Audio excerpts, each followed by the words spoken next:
Welcome to episode 52 of Hockey Nights in Vegas, brought to you by Anthony Curtis's Las Vegas Advisor, www.lasvegasadvisor.net. The Las Vegas Advisor is the place to go to know everything there is to do, see, watch, and eat while you're here in Las Vegas. And also by Ageless Forever, Dr. John Pierce, my very good friend, www.agelessforever.net. He's the go-to guy for anything that ails you. Men, women, even the little rugrats, I guess. Dr. John Pierce at Ageless Forever. He's your answer. I am joined today by my esteemed colleagues. Ladies first, Lindsey Brown of Lotus Broadcasting, fresh off her world-class appearance on NPR Radio, and Chris Chapman from Fox Sports here in Las Vegas.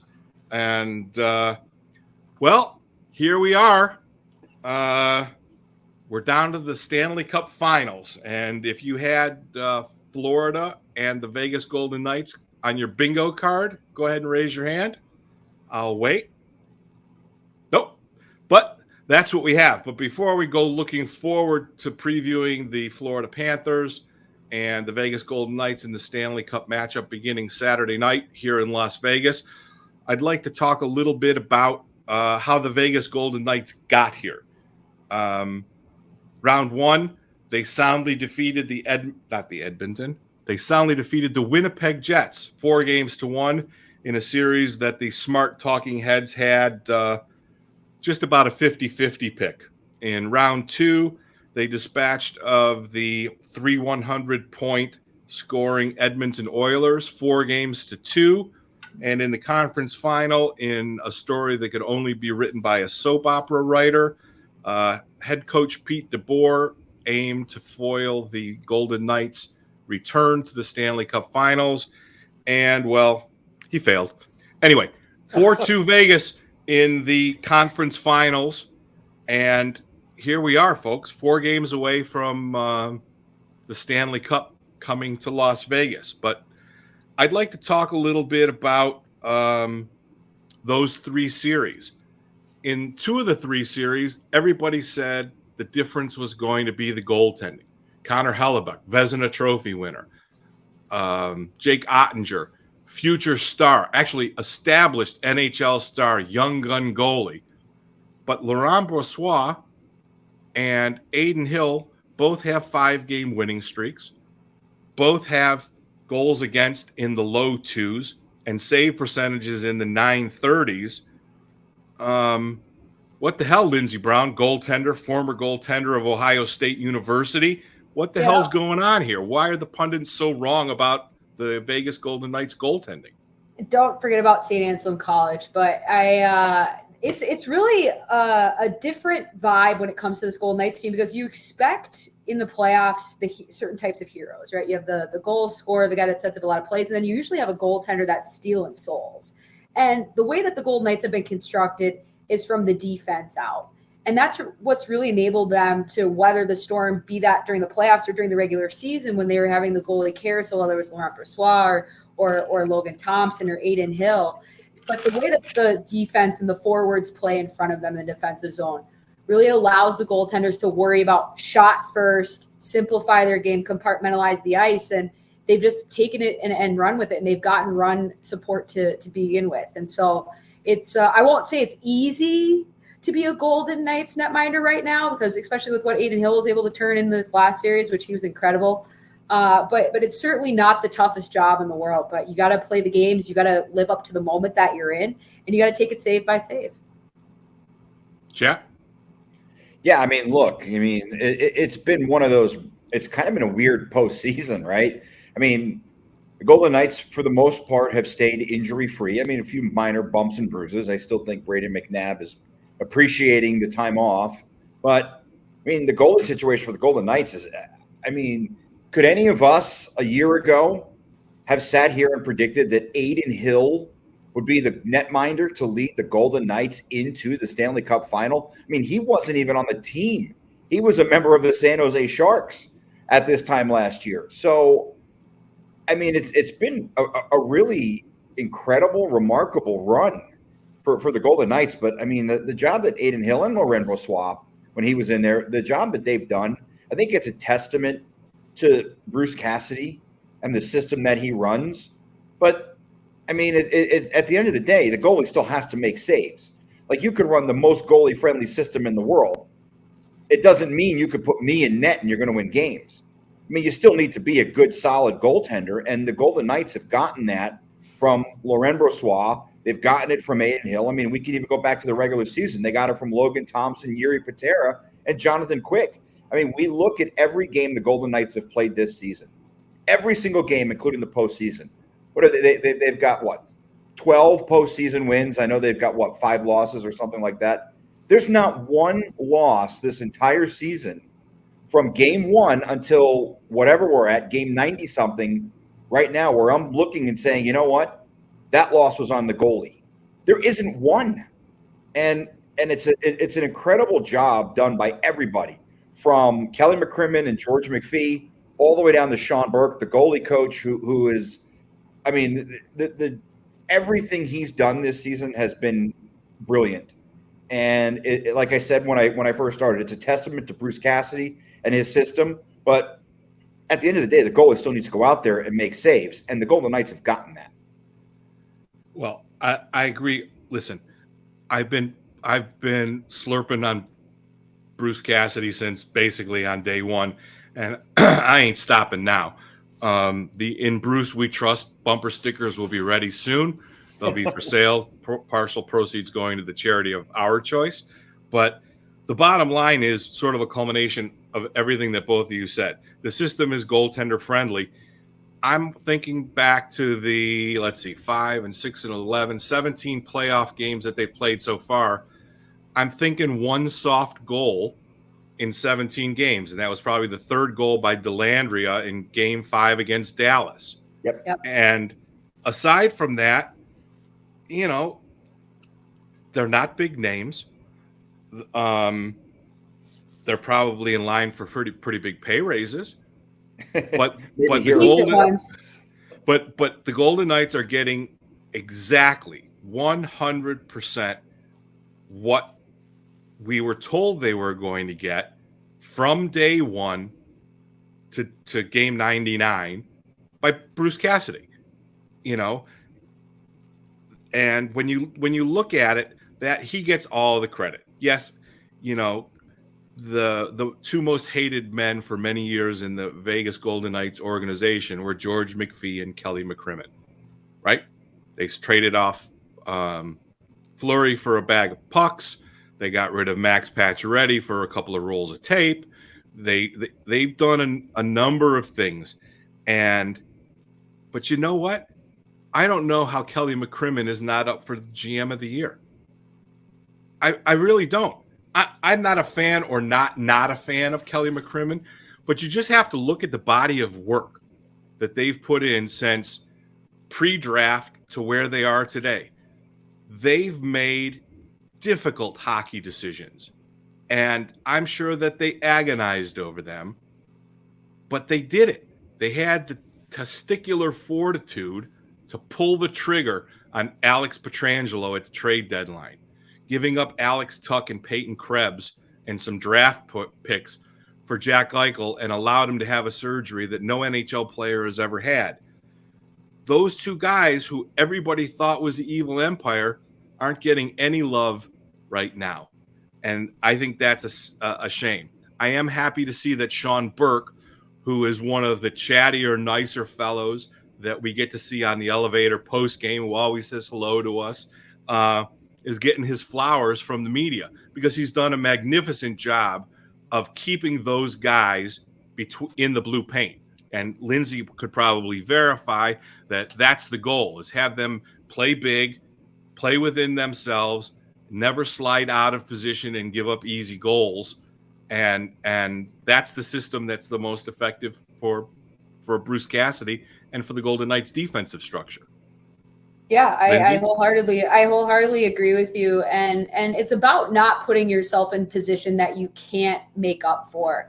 And that's where athletic goaltenders like Logan Thompson, like Marc-Andre Fleury, can sometimes get a little bit outside of themselves. But that's a sacrifice you make in order for them to be as springy, to be as explosive as they are. But when you talk about Laurent Brossoit and you talk about Aiden Hill and how deep that they sit, and specifically Aiden Hill, how big he is upstairs. He stays very tall. Even when he goes down, he's able to keep those shoulders high and just get pieces of pucks that are going up higher. Or there was a really great blocker save that I think he made in the last game against Dallas, where it looks so confident. And when you have those moments when it's scrambling in front of you, it's easy for your weight to fall down or you to get pushed into the net. But both of those guys have such good cores and are able to stay stable and not get pushed around and control their crease better than what you would expect in all of that chaos. It's perfect for the defensemen playing in front of them, as they are the guys that we're looking to clear out rebounds as soon as possible. You make the first save, I'll clear out the rebound. And if it's not the rebound, I'm going to tie up the other guy that's nearest to me. But they're not going to chase behind the net. Like whenever you see the Golden Knights defense chase behind the net, they're not staying true to their system. And that's where the even-keeled nature is really important as a netminder as well, because if you're pushing around, if you're getting too untethered in your crease, and people notice that, they'll start playing a little bit differently themselves. Maybe they won't make the same decisions, and maybe that's the wrong. You want to play to the way that you've been taught and the way that Bruce wants you to play. And so that's been ingrained in them pretty much all season long. But you're absolutely right in terms of what the core principles of what the goaltenders need to accomplish to make this team successful. And they've done it in bigger moments and come up with big saves when their defense has failed in front of them. You know, I just want to add to something you said, Eddie, about George McPhee and Kelly McCrimmon. And, you know, when they announced the nominees for the GM of the year, I was a bit surprised that Kelly wasn't on there as well. I mean, this is a team that missed the playoffs last year, but you mentioned some of the bigger moves that the team has made over the last couple of years. But I think you look at the depth that this team has added. For so long, the Achilles heel was they basically had Alex Tuch and nobody on the third line. Well, what do? They go out and they get guys like Brett Howden, Michael Amadio on you know, in the forward position. They've drafted. I mean, Paul Cotter was a huge contributor to this team early in the season. Pavel Dorofeyev a bit later in the season. You know, these are young guys that they've brought through the system in Henderson when they were in Chicago. But Ben Hutton, you know, a guy who was sitting on his couch 2 years ago, they call him up, and he's a waiver, or not a waiver, but he's a guy that they call up. But he's sitting on his couch, and now he's got an opportunity to get his name on the cup. You know, he's done a tremendous job when called upon. You know, he's the seventh defenseman, but he'd probably be playing on maybe 24, 25 other teams in the NHL. I think what kind of has separated the Golden Knights this season from previous seasons is that depth, whereas they never really had it. Even on the blue line, Caden Korzak, Braden Pahal, these are young guys. We go back to year one, Zach Whitecloud, they signed him as a free agent out of college. Now he's maybe one of their most 2 or 3 important defensemen. I mean, every single move that these guys have made, and I know you said, you know, maybe they weren't popular. I think that's with the fans. I think people who are around the team, they understood what was being done and what needed to be done. Look, you don't get to where you are without making very difficult decisions. And sure, Marc-Andre Fleury, fan favorite, people are still angry about that. But from a pure hockey perspective, it was a great move because they freed up space. Max Pacioretty. I mean, I loved Max. Great guy. I used to love talking to him. But the reality is Max Pacioretty wasn't giving you 82 games. We saw that in Carolina this year. I mean, I feel terrible for the guy because he tears his Achilles in the summer, 6-month rehab. He comes back and he plays what, 3 games, and 3 games, and he's back with the same Achilles. I feel terrible for the guy. But you know, the thing is, you got to give credit to the front office for realizing what they had and what they needed to do to get better. And yeah, it involves making unpopular decisions. But I think when you look at what you've gotten out of it, I don't know how any fan could be upset. Well, I guess we'll end this subject with 3 points. Chandler Stevenson for a 5th round pick, Aiden Hill for a 4th round pick, Ivan Barbashev for a 4th round pick. That's a great move. There's the name right there. There's your hard stop right there for the front office guys. I want to talk a little bit about the fans and the media. I personally have gotten incredible satisfaction. There's one guy in some of the face-off Facebook groups who posts the hate messages from the other team's fans. I'll sense it's absolutely priceless. I was watching. Seems healthy. And I'll give a shout out to a guy personally I think is a bit of a douchebag. His name is Vegas Ron, but his post lately about the Dallas Stars fans and the vitriol that they're spewing. They've turned on Jamie Benn. He made a dumb play. It was a stupid play. Yeah, yes. But maybe they get swept if he doesn't do that. At least him getting suspended gave them 2 games to hang their hat on. But I'm just relishing watching the other team's fans continue just to spew the angriest vitriol and hate toward toward the Golden Knights, because everybody hates the Golden Knights, and maybe the best quote ever. And God damn it, I can't tell you who said it. He said the Golden Knights treat the salary cap like a myth. Yes. Right. You told me who said that too, and I can't remember now. But listen, they did what every other team would do if they could do, but they didn't do because they can't do. And a lot of that probably has to do with Kelly McCrimmon and George McPhee.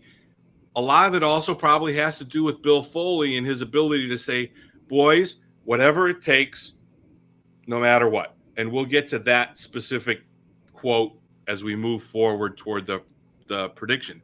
But I want to talk a little bit about media bias. And we're all sort of in the media. You two way more than me. I'm just a fucking clown that figured out how to do a podcast. But come on, man. Don't sell yourself short. Be nice to yourself. My God. But more than a podcast. The Vegas fans seem to think that there is an incredible media bias against the Vegas Golden Knights. Now, the question is very simple, and I'll go first this time. I think that it's probably a bit more than a bit. I think it's pretty true. If you listen to their predictions and their reasoning behind their predictions, the Golden Knights shouldn't even be at the dance, let alone getting ready to potentially be crowned prom king of the whole thing.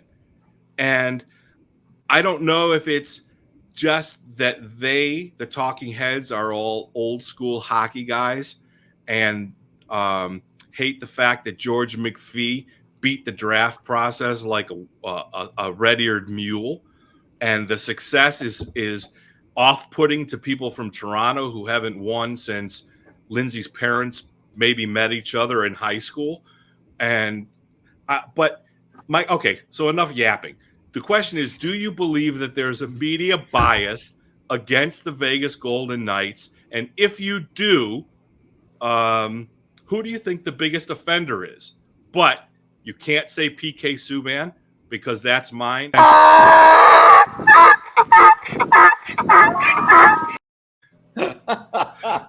So there's my selection. And PK, it's not very nice. PK, you suck, and your brother sucked when he was a goaltender for the Golden.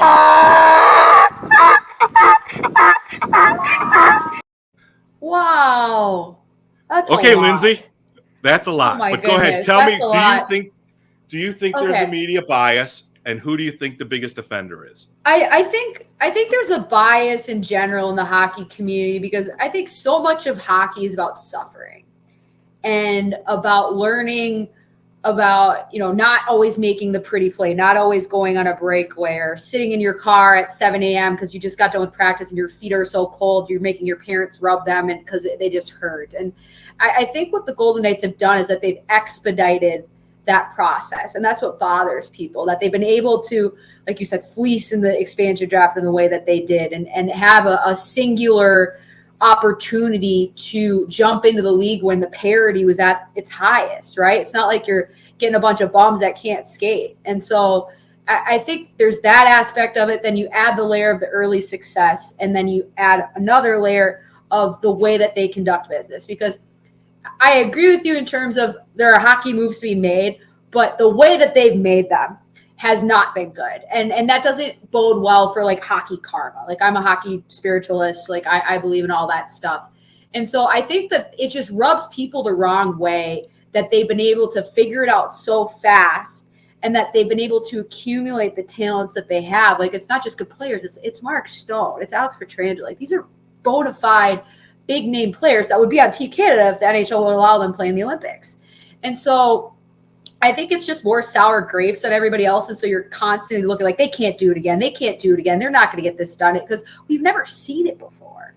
And so I think the bias is definitely there, but I don't necessarily agree that it's a super malicious reasoning. I just think we're not used to this. It seems like they've passed go and collected $200 a couple too many times. But at the end of the day, you can't deny what they've been able to accomplish. They've been to the Western Conference Finals, 3 of their first 6 years, or 4? Is it 3 or 4? 4. Like, it's like, I grew up a Wild fan, even though I was also a Devils fan and an Avs fan, because my team left and went to Dallas. They went to the Western Conference Finals once in 2003, and they haven't been back since. And it's just that's so mind-blowing to me, that what they've been able to do. And so the hockey world doesn't like it, and that includes the media. Chap, before you get in, I want to push back on one thing. Lindsey, you said the moves weren't good. What moves? No. What wasn't? Was it the moves? Were they karmically bad, or do you think they were deceitfully bad? What was bad about the moves that the Golden Knights have made? I just thought that they didn't handle things super well. And maybe I shouldn't say that they're bad. That wasn't my intention to really frame it that way. But the way that the Marc-Andre Fleury stuff went down really rubbed me the wrong way. And just the fact that they would get rid of players and not get much back in return. It just doesn't seem like you value the people, the humanistic side of it as well. But it's professional sports. And so like you kind of have to balance that. And I'm more sensitive to it. But so the optics of things is what we're the talking optics, about. Yeah. And the thing is too, is like, as you were saying, Chap, in terms of you can't argue with the moves they made. Well, the only reason we can't argue is because they've gotten here. Like, if they would have lost in the second round, we would be arguing it. Like, that's what it would be. And so the results justify the means, right? And so they've said cup in 6. If they get cup in 6, nothing actually matters, because they were able to accomplish it. Okay, Chap. Media bias, and who's the villain? Besides, Tom. Besides PK Subban.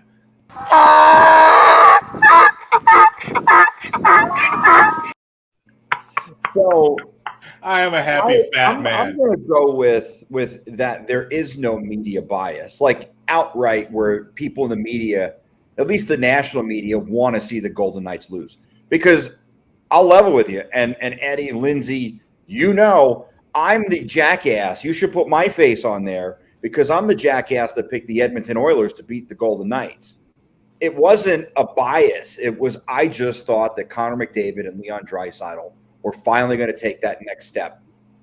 I understand, and with what Lindsey was saying, I'm not a fan of the way certain things went down, right? Like, I didn't like the way Gerard Gallant was fired.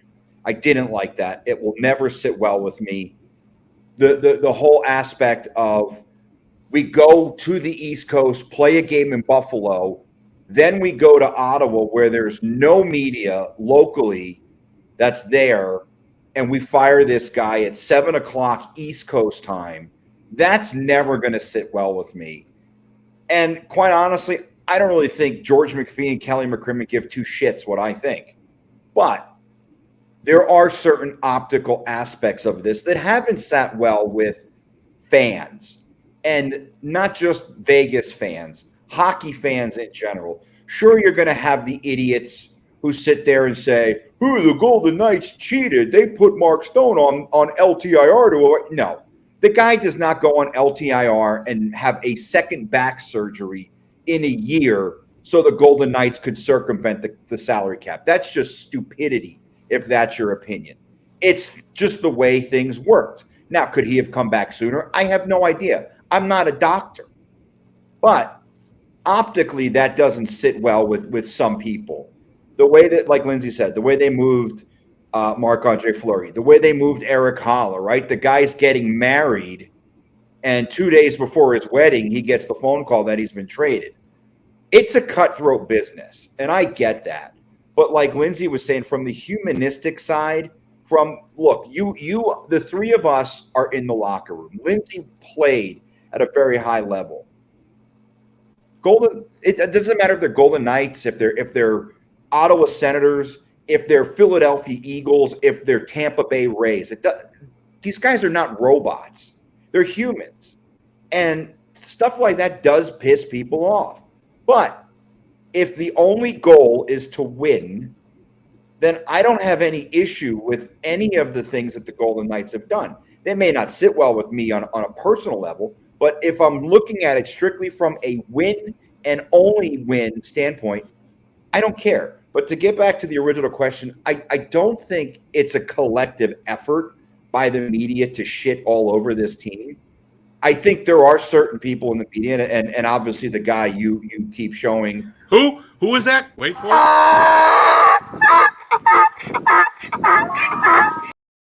So, like, I don't think – I mean, look, from his perspective, he played against the Golden Knights. He had some bad experiences at T-Mobile Arena. So I understand from his aspect why he may have an issue with the Golden Knights. But, like, for the fans out there who cry about the salary cap, I saw Edmonton fans crying about it. They were over $6 million over the salary cap during that series. They had a couple guys on LTIR. So it's not like they were at $80 million and had that wiggle room. No, they were over the salary cap as well. Their general manager happened to manipulate the cap as well. It just happened to be that George McPhee and Kelly McCrimmon were better at it than other guys. The Tampa Bay Lightning won a Stanley Cup a couple seasons ago where they had, 18 million over the cap during the playoffs. I don't care. I truly don't care about that. You know why? Because it's within the rules. The teams have had ample opportunity to change it. And there's an obvious reason why when all the general managers get together in South Florida and they drink their Mai Tais and they're having key lime pie and they're eating their mahi-mahi or their wahoo or their barracuda, why they don't change that rule? Because it's a benefit to every team in the league. There was only one team that voted against the last time. So obviously there's an appetite for this to continue. Fans can cry about what they want. When I see media members crying about that, I kind of laugh because it's stupid. But I don't know if there's, like I said, a collective effort to be like, oh, screw the Golden Knights. I think guys are legitimately picking against them for a variety of reasons. And yeah, PK's probably a hater. But like I said, he's had bad experiences at T-Mobile Arena, so that's understandable. But I just don't think that it's a concerted effort to root against the Golden Knights. I'm going to close this topic with, since I am not human, if the Golden Knights' biggest problem as an organization is that they're tone deaf on occasion, I'm willing to accept that in lieu of the potential returns. Yeah, so, if you win the Stanley Cup, then it all makes sense. Okay, we're going to move on, and I promise we'll only bring PK back once or twice more just because it makes me laugh. Why the hate for Malcolm? Malcolm was a good dude. Yeah, he was a great dude, and he was a good interview and everything like that, but he couldn't stop a beach ball. There were times, certainly, yeah. There were moments. But let's preview the Stanley Cup Final, kids. The Golden Knights are in an unusual position of being a slight favorite. Caesars Sportsbook here in Las Vegas has them at -130. For you, those not ingrained in the gambling degenerate culture, if you bet $130, you get $100 back. And the Florida Panthers are at +110. meaning if you bet $100, you get $110 back. So let's go through it, I guess. Let's go through it from the goal out, because that's probably the easiest one and quickest one to do a preview for. Sergei Bobrovsky is the best goalie in the world. Florida has a huge advantage in the goaltending aspect, and if the Florida Panthers win this series, there's a very good chance Sergei Bobrovsky will win the Conn Smythe Trophy. Lindsey Brown, is that true? I think it's definitely true. It's hard for me to argue away from what Matthew Tkachuk has done, but this is what Sergei Bobrovsky is paid the big bucks for. Like, he hasn't really lived up to his contract since signing that a few years ago. And, you know, his big claim to fame before he came to Florida was that series against Tampa Bay in the first round that they swept Tampa Bay after they won the President's Trophy, had the best record in NHL history, at least until this year. And he stepped in, you know, he wasn't the starting netminder when they started the playoffs, and he stepped in and he's taken it, he's run with it. And when he's confident, when he's on, he's a top 3 goalie in the world. The consistency has always been his problem. He's very aggressive with his angles. He can collapse down very quickly. He's very he can kind of expand Inspector Gadget into plays. Like, he's a very gifted and athletic goaltender, like a lot of Russian goaltenders are right now. You just kind of see these little edges that they have that make them, their little goalie personalities. And the big thing about whether or not the Vegas is going to be able to get to him is their ability to move the puck from east to west. I've talked to a lot of my goalie buddies that I correspond with across the league, because obviously I haven't watched a lot of Bob this year. But I know that he's a springboard of a guy, and that if you're getting him out of position, if you're forcing him to push across his crease, you have a much higher likelihood of getting him off angle than you would, okay, we're going to only be on this side of the boards, and then we're going to filter it through. Like, it's not going to be the same type of offense that was needed for Dallas or Winnipeg or Edmonton.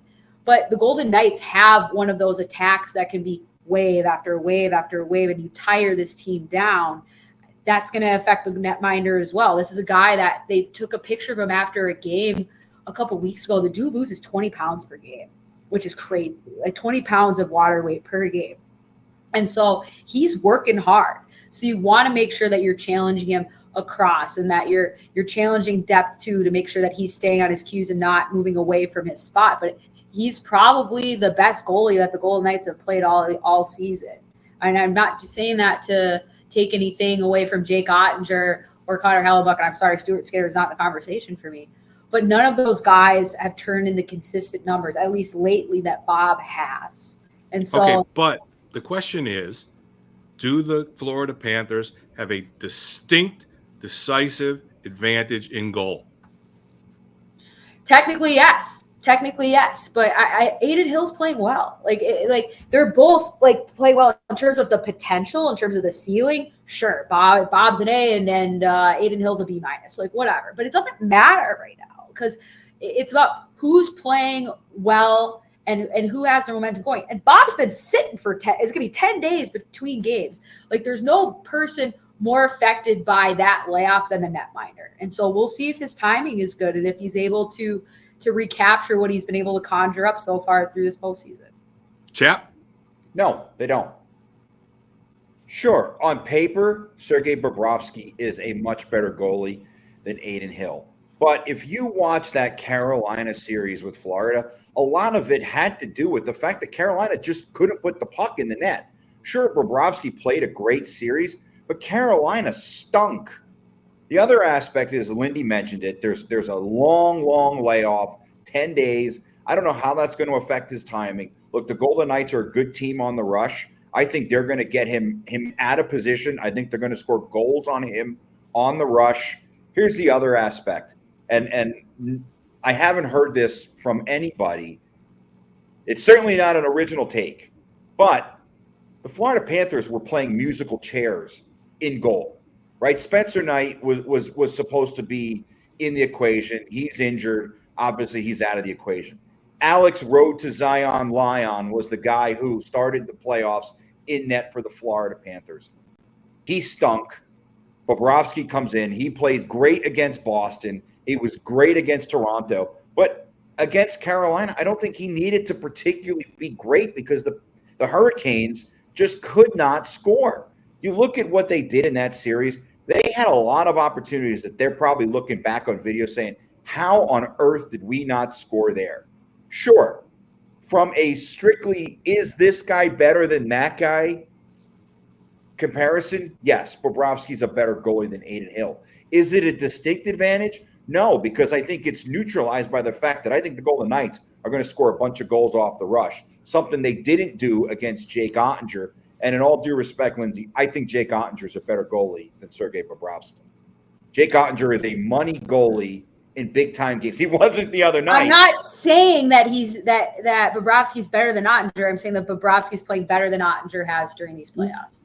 He did. But I think Ottinger is a better goalie than Bobrovsky. And if the Golden Knights found ways to score against him to the tune of 6 goals the other night, and maybe that's a one-off, but I do think the Golden Knights are going to find ways to score goals against Florida Panthers. I don't think this is going to be like the Hurricane series where every game is either an overtime game or a 1-goal game because Carolina just can't seem to put the puck in the net.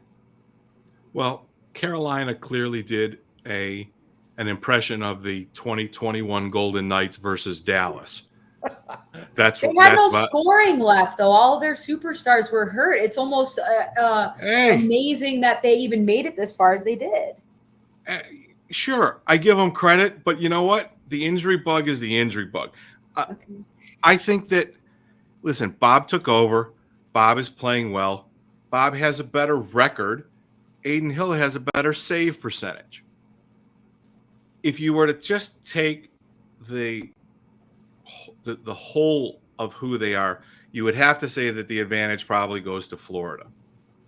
So we'll just sort of leave it as we think that Bob's probably a better is the advantage for the Stanley Cup Finals goes a little bit to Bob, but we agree that there are a number of intangibles that can swing that in either direction.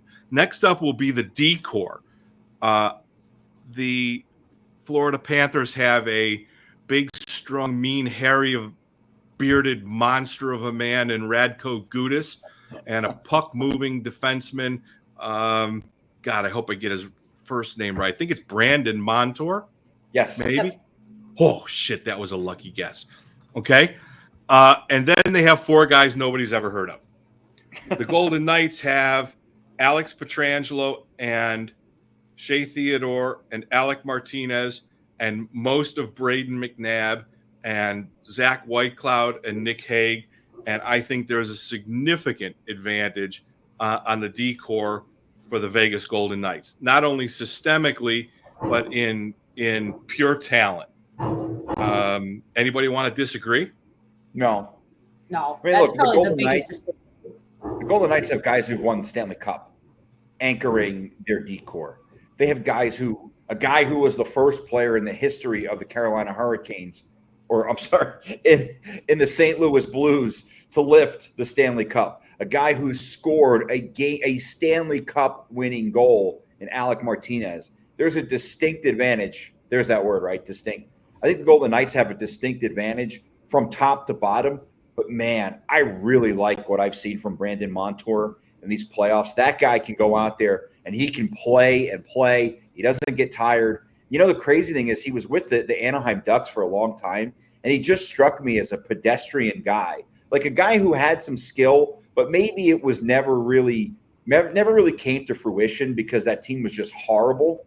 It's amazing the job that he's doing with Florida in these playoffs. He's really shot up my chart as far as quality D-men in this league, and I think he's fun to watch. You know, and look, Radko Gudas. I mean, I don't know what to say about him. He's another guy, right? He resurrected his career in these playoffs, and he's a tough as shit player. He's willing to go out there and lay the big hit, but he also made the play that set up the game-winning goal for Florida to knock to win the series against the Maple Leafs. He's a guy who can go out there and get shit done. I like him. And I think by the end of this series, Radko Gudas is going to be a guy that Golden Knights fans hate because He is such a pain in the ass, and he's a tough guy, and he doesn't back down. Like, he's a real bastard of a player. My favorite word, right? Like, I use that to describe Barbashev. I feel the same way about Radko Gudas. He's a bastard of a player, and I love guys like that. And Mr. Foley, he's going to be an unrestricted free agent at the end of the year in case you feel like doing a little shopping. But anyway, Lindsey, any more thoughts on the D before we move up? Not a ton. I think we've covered it pretty well.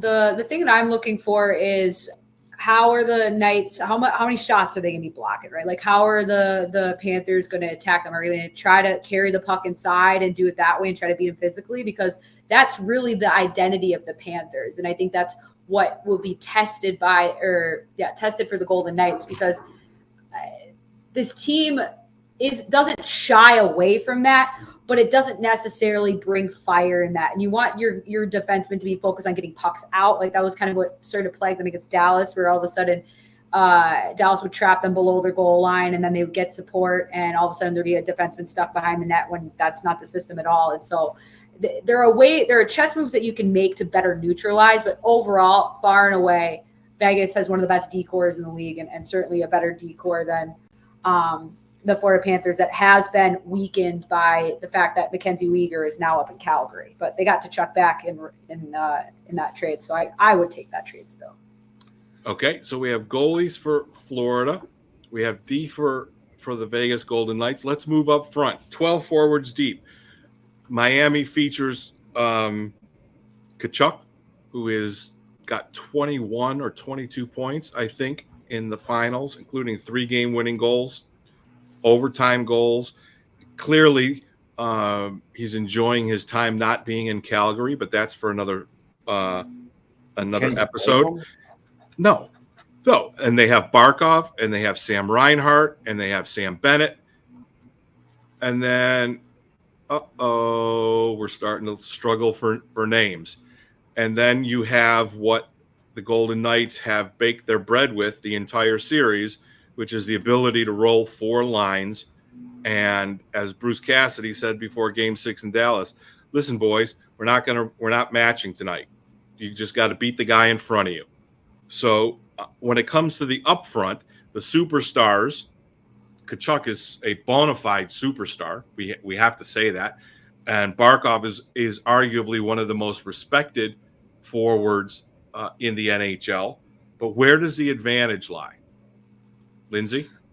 I think it's definitely in Vegas's favor if you just want to talk about talent. I mean, the fact that you have William Karlsson and Riley Smith on the third line is kind of mind-blowing to me, but that's the way that they've been able to make these line combinations. But don't understate the second line for the Florida Panthers, because it has Matthew Tkachuk. But Nick Cousins, who we're familiar with here in Vegas as he spent a playoff run here, he's a mean player as well. He goes to the net hard, and he's in that grinder role along with Sam Bennett, who's the centerman that spent a lot of time playing with Matthew Tkachuk up in Calgary. So as much as he's away from Calgary, he's not that far away from Calgary because he's got one of his buddies. Anthony Duclair is always a name that seems to pop up in big moments, but he hasn't had the best playoffs so far. And Sam Reinhart is definitely a talent as well. And I really like the way that he played when he was up in Buffalo before they traded. But the Carter Verhaeghe character has also been a huge contributor, but it doesn't, there's no line that's better than Eichel, Marchessault, and Barbashev. There's not on that, unless they started moving things around and chasing matchups that way.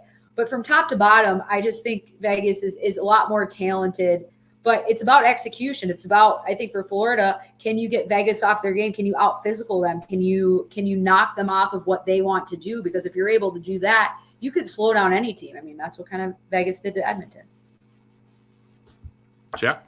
Yeah, and real quick, I think we maybe undersold Florida's D a little bit. Aaron Ekblad is an incredible. Oh yeah, I completely forgot about him. Just wanna. Brooks Koepka did it though. I forgot to mention him. He's pretty good, but I think from a depth standpoint at the forward position, I feel Vegas is deeper. They certainly have the advantage because they can roll 4 lines, but they've got some seasoned players. Obviously, one of the Stahl brothers is there. I think he's on the 4th line. Anton Lundell is a pretty good player. Lindsey mentioned Anthony Duclair, who's struggled a little bit, but he's a good player. And he's got the capability to heat up. I do like Sasha Barkov. I think he's one of my favorite players in the league. He's a lot like William Karlsson in that he's an incredible two-way forward, but he's got a lot more offense in his game than William Karlsson. But I think it's kind of a wash, to be honest. Like, at least when we're looking at the top 6 forwards, where Vegas has an advantage is I think their bottom 6 is better than Florida's bottom 6. And here's the other thing that I think is going to be the most crucial aspect to who wins this game of chess at the forward position. Sure, Matthew Tkachuk is having a great postseason. You know who else was having a great postseason? Joe Pavelski.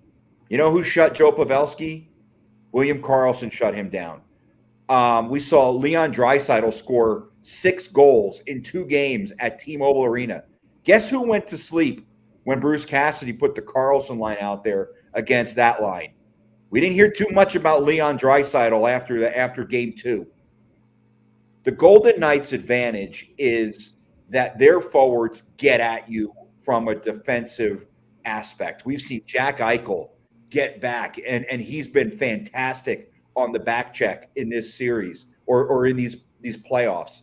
Now, would I like to see Jack Eichel shoot more? Absolutely. Would I like to see Jack Eichel do a lot more with the puck on his stick on the power play? Yes, but that's a discussion for next season. That's not going to change this season. But I do think the Golden Knights, where their advantage lies, is while Florida has Sasha Barkov, who might be the guy's won, I think, 2 Selke Awards. So he's clearly, not enough. Yeah, he's clearly picking up where Patrice Bergeron left off. But you know who knows Patrice Bergeron really, really well? Bruce Cassidy. And if Barkov is the type of player like Patrice Bergeron or like Bergeron, Cassidy's going to know little ways to be able to beat these guys. He's got an advantage because he coached in the Eastern Conference. He's coached against this team for a long time. I think there's an advantage at the forward position because I think they're better defensively. But as far as the top 6 and their ability, I think it's a wash. And I think it's going to be really, really fun to watch because I think these 2 teams, I think they're pretty similar in a lot of ways. The difference is the Panthers have guys who will go out there and disturb shit. That's the quote Alec Martinez gave us about Nick Cousins. He is a, quote, shit disturber. I still have it saved on my hotkeys in Fox Sports Radio where Alec Martinez describes him as a shit disturber. It's so interesting to me the way these 2 coaches are going to try to outmaneuver each other because, like I said, I think these 2 teams are pretty similar. I cannot wait. The advantage of the Golden Knights, though, I think their bottom 6 is much, much better than Florida's bottom 6. I think before you move on, sorry, Eddie. I was just going to make a quick addition about Sasha Barkov because the area of the ice where he attacks, and I think he's one of the very few players that actually utilizes the area that he does, is below the face-off dots to the goal line, the flanks, like the lower flanks. And that's where Leon Draisaitl really made his money this year on the power play when you can get open. And that's going to pose a different type of challenge to Aiden Hill. It depends on how far out he is, right? Because if he's close in, that angle's going to be able to shut down. But if he's out more towards the dot and the rebound goes there, you're going to have a whole net and a half to look at because of how deep Aiden Hill likes to play, and he doesn't have the most mobile hips that I've ever seen either. But Barkov attacks the net in a very distinct way, and he doesn't slow up. Like you'll see guys go to the dot, and you're like, I'm going to slow up because I'm going to hit the boards. He doesn't slow up. Like it's fascinating to watch the areas of ice that are typically quiet and how loud he makes them. I think that the advantage is to the Golden Knights, but significantly less than the advantage that they have on D. I want to point to the fact that in Game 5, Dallas's 4th line scored 3 goals. And in Game 6, Pete DeBoer had enough of the Wah experiment moving up, put him back at the pivot, between Kolasar and Carrier, and they basically ended the game in the first, game 6 in 10 or 12 minutes. The Golden Knights are significantly more talented in the bottom 6. And I would be perfectly happy if, for whatever the length the series goes, if the team's 2 top lines play to an exact push. I'll take the Golden Knights bottom 6 against the Florida Panthers bottom 6 all day, all night, and probably twice on Sunday. 3 more, but we should try to be quick. The special teams probably favor Florida a little bit, but we have seen glimpses of a power play from the Golden Knights. And although has stopped the last 2 or 3, there's still cause for concern when the Golden Knights take a penalty. Thankfully, they've got that emotional teenager out of them that they had in the Edmonton series. Sometimes. And seem to be back to taking 0, 1, or 2 penalties. So does anybody agree that the Florida Panthers might have a slight advantage on special teams? I think that's fair. Yeah. Now, fair? The key is, right, well, now it's going to be how many penalties the Golden Knights take, because Florida has guys who will get under your skin. They've got agitators. Sam Bennett is an agitator. The question is, can the Golden Knights keep their emotions in check? Alex Pietrangelo, Keegan Kolasar, Nick Hague. That, to me, is going to be a real story in this series, because Florida does have guys who can get you to commit dumb penalties.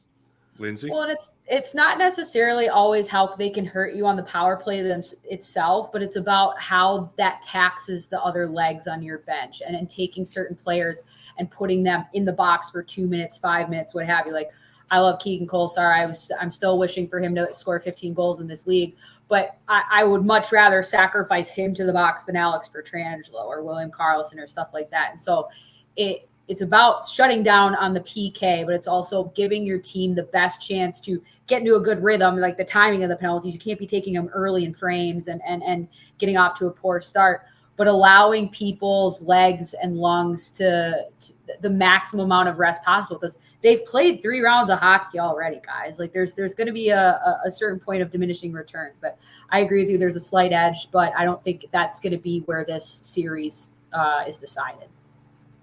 Behind the bench, Bruce Cassidy has been to the Stanley Cup Finals once and lost in 7 games to the St. Louis Blues and Alex Pietrangelo and Ivan Barbashev. Paul Maurice also been to the finals once, and I believe it was with Carolina, and they got swept by Colorado. Is there an advantage behind the bench for either team, Lindsey? I'm just as big of a fan of Bruce as you are. I mean, you and I sat together in the press conference today. He was introducing, like, this is the best thing to happen to this team. And so, and ultimately, I don't even know if Paul Maurice is the guy that got his team going. I think that was Keith Tkachuk that called them soft, and that was really what springboarded them into making the playoffs in general. And so I've always been a little bit hit and miss with Maurice, because I don't think he's the most galvanizing guy, but a locker room doesn't always need a galvanizing coach. I think that's what Tkachuk brings to that locker room. And so I like Cassidy, though, and especially with his unique knowledge of the Eastern Conference and playing Florida so much. And I'm sure Paul Maurice could probably say that a little bit playing when he was coaching the Jets with Vegas. But I don't know. I just noticed that Cassidy was able to kind of out-coach people, the teams that he was very familiar with. Like, the record disparity was crazy. And so I think he's going to be able to figure this out, but it's on the players to execute. Chap? Yeah, I think that's the advantage right there.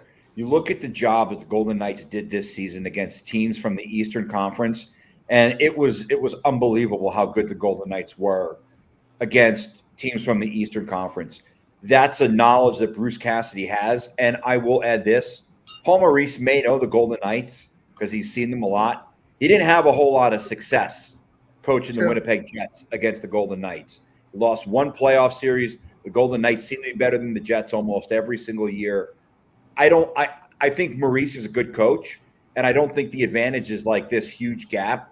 But I do think there's an edge, and I think it lies in the fact that Bruce Cassidy knows the Eastern Conference so well. What was it, 8 years he was the coach of the Boston Bruins?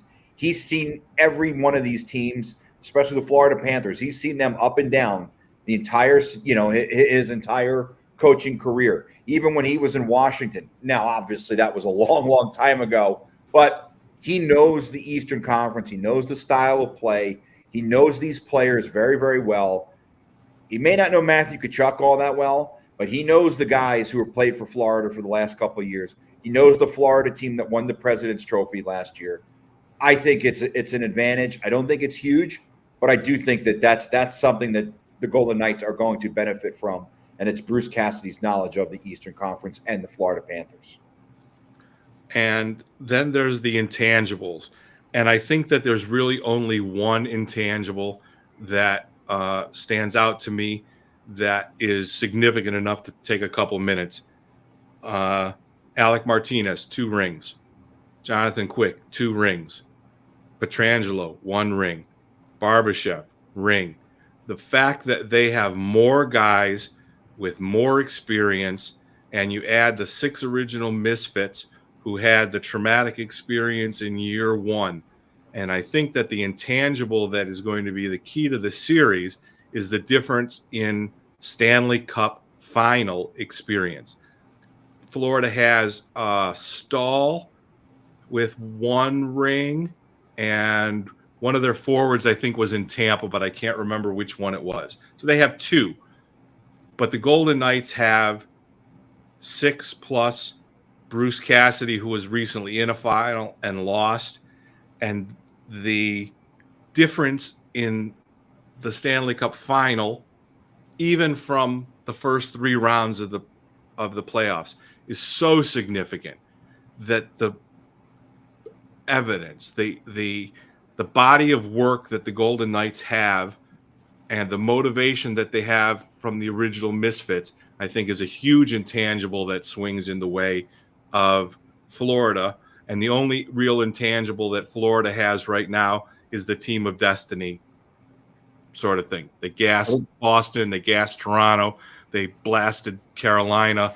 But other than that, I think the intangible swing is a hard toward the Golden Knights, and it's all because of experience. Well, I think that the team of destiny thing kind of goes away and wears off with such a long layoff. I think you kind of lose that luster. And I think that's something that maybe will be a factor. I don't know, but I think there was a point where I was like, man, these guys do look like a team of destiny. But that layoff of almost 2 weeks, sure, guys get healthy, but I think a lot of the momentum, and I know there's people who say it's not real. I disagree. Hey, Ed, can you hear that? Momentum isn't real.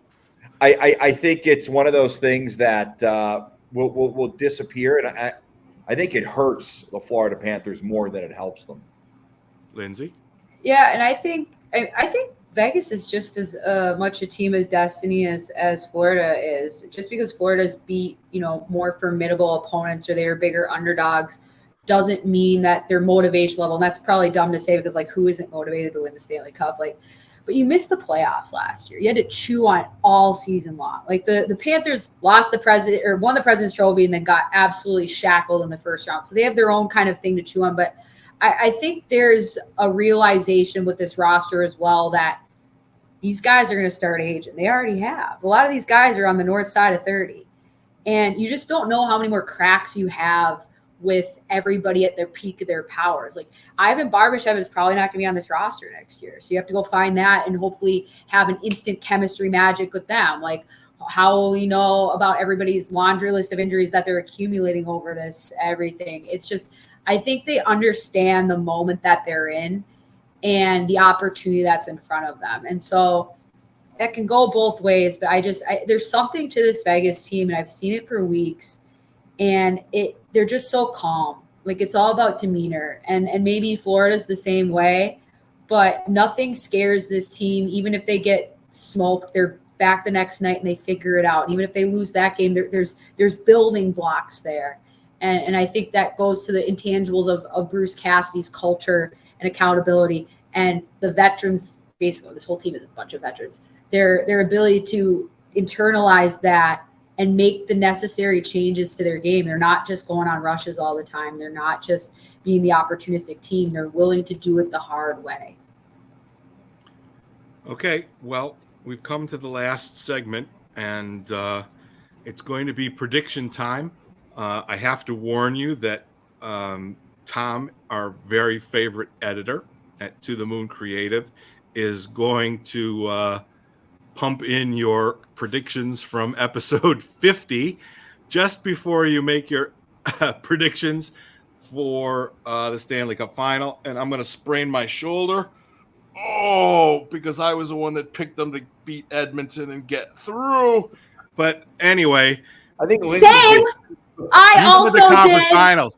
I said conference finals, and then you're on your own after that. That's what I said. Okay. Well, the just so you got the predictions are coming up. I think they make the conference finals, and then after that, I don't know. I look at it as the GM. You get the team to the conference finals, and it's all up to them from there, of whose fault it is and whose fault it isn't. But I think you have some teams that could knock each other out in the Central Division. I hate to be the guy to rain on the parade, but I don't see this team getting past the Edmonton Oilers. Edmonton is going to I think they're going to go to the final. I think they're going to win the Western Conference. After that, I have no idea. But I would be extremely surprised and extremely impressed if they beat the Edmonton Oilers. So I think second round is probably as far as this team's going to go. I'm going to say that this year we get what everybody wanted to see last year, and that is a Vegas Golden Knight, Colorado Avalanche Western Conference Final with the Golden Knights having home ice advantage. And I'll end my prediction there. So, ladies first, Lindsey Brown, I want three things. I would like the team, I would like the number of games, and I would like the Conn Smythe winner. Please, the floor is yours. I'll go Vegas in 6. And this is going to be controversial. Jonathan Marchessault, Conn Smythe. Mr. Chapman? I'm going Golden Knights. I think they win game 1 and 2 at home. They lose game 3. They win game 4. They come back to Vegas and win game 5. In Las Vegas, they will be your Stanley Cup champions. Your Conn Smythe winner, because he's going to have 2 goals, maybe 3 goals in the series. He's going to add to his assist total, and he's going to shut down the top line of the Florida Panthers. William Karlsson is going to be your Conn Smythe winner. Well, I have some terrible news for Vegas fans. And I hate to have to do this, but unfortunately, you are not going to be able to celebrate winning the Stanley Cup in Las Vegas, because the Golden Knights are going to win in Florida on the road in Game 6. Yes. They're a better road team. Yes. They play much freer and much simpler when they are away from T-Mobile. And as much as the incredible vibe would be in the Fortress if they were to win it at home, the first incredible nighttime event, the best, most incredible nighttime event in the history of the great city of Las Vegas will not be the Formula One race in November. It will be the Stanley Cup parade down the entirety of Las Vegas Boulevard for the 2022-2023 Stanley Cup champion Vegas Golden Knights. And for the Conn Smythe winner, I'm going to take Jack Eichel, because though he did not score in the Dallas series, he's still he's got 18 points in 17 games. But the voters are members of the media, both from both sides, and also the national media and the global media. And I think that they will recognize that Jack Eichel's 200-foot game, something they had never seen before, is so incredibly dominant. His play away from the puck, he's blocking shots, he's performing takeaways in the defensive zone below the dots. The totality, that's the word I'm looking for, the totality of his game on 200 feet of the ice and his ability, and I think he's going to continue to score. I think that they're probably telling him shoot more, and he probably won't change that till after this year. But I'm looking at 6 games, 8 points for Jack Eichel, 2 and 6, something like that, gets him up to 26 for the Stanley Cup Finals, and the totality of his performance gets him the Conn Smythe, puts to bed all of the Jack's not a winner horseshit rumors.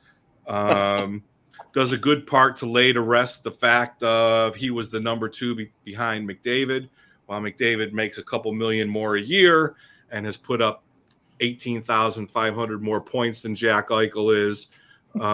Jack Eichel will be a hand model with a beautiful ring on his finger. And, McDavid's got his putt in his hand again. So that is going to wrap up episode 52, Hockey Nights in Vegas, brought to you by the Las Vegas Advisor, www.lasvegasadvisor.net. Anthony Curtis's Las Vegas Advisor. If you need a restaurant recommendation, if you need to know where the best odds in gambling are, anything that you need to know about Vegas, you go to the LasVegasAdvisor.com. And also my good friend, Dr. John Pierce at Ageless Forever, www.agelessforever.net.